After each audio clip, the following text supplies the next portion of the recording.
Running through our towns on the South Shore is a group of people and organizations representing over 20 historic sites covering 9 towns. The group is dedicated to bringing awareness to these sites and honoring their legacy to the area. Jane and Tim Davidson became co-chairs for the Backroads of the South Shore. PCN met up with this enterprising couple to get all the details.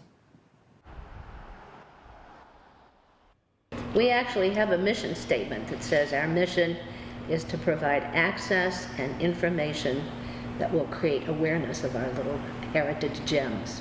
The Backroads of the South Shore have been organized some 12 years ago to get the smaller museums to have a voice in the portrayal of the history of the South Shore and the preservation of historic buildings in the South Shore.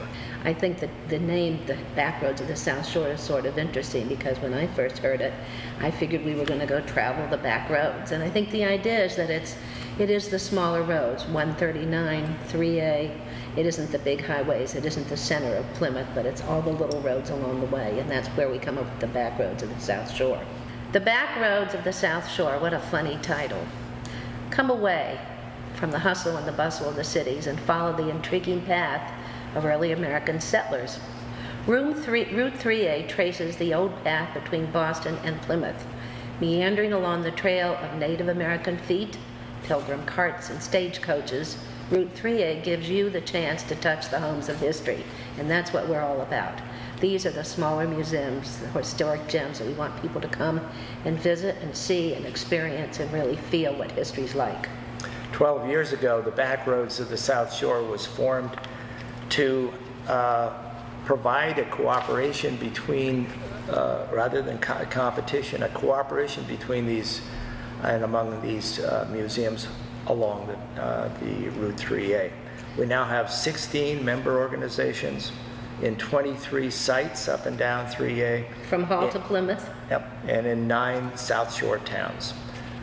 Well, in Plymouth, member organizations include the Mayflower organization, the Plymouth Antiquarian Society, the Plymouth Pilgrim Museum, Pilgrim Hall, Pilgrim Hall, and the Howland House Museum.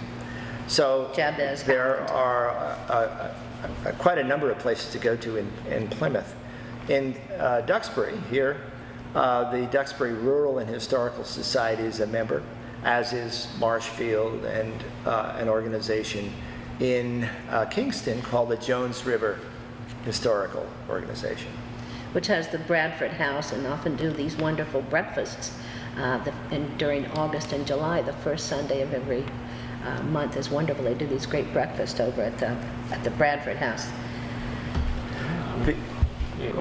So the Backroads of the South Shore is not a history museum itself. We have no property. It's all an organization to mutually or cross-reference to other local museums. We're not a social club. We operate as a professional association of board members, of executive directors, and we expect at least one active participant from each society at our monthly meetings. And in fact, from some of these groups, we have 3 and 4 people who like to come to our meetings, so I think that speaks well of people wanting to get together and share their concerns and enjoy the same issues.